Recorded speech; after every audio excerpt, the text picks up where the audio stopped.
I was sitting here thinking about Skippy. She's our indoor chicken.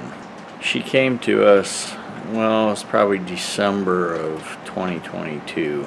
She was in the chicken coop that we had brought over from our old house. When we came over, we had quite a few chickens, but most of them weren't really grown up yet. It made for a bad situation because we had a coop inside of a coop. The chicken coop is 8 by 8 basically, and it's got some roosting bars and stuff, and we had put 10 chickens that weren't fully grown yet, and Skippy was one of them, and the rest of them were grown, and one by one those chickens were dying off. It was because the quarters were so cramped. You know, you fit cages inside of cages, then you end up starting to eliminate space, and some of the older chickens were using the coop or the cage to roost on, and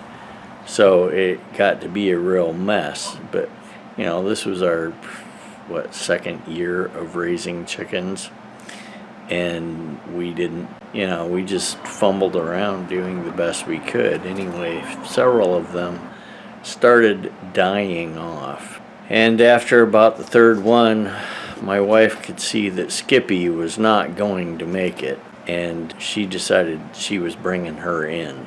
When Skippy came in, we gave her an Epsom salts bath, and it took her a few days, but she started relaxing being around us. We never put her back out in the regular coop because she's still lame, and we feel like the other chickens would pick on her and just pick on her until they killed her. But you know, every once in a while we'll let Skippy out. Anyway, that's my 2 cents for the day. Thanks for watching. God bless, and see you next time.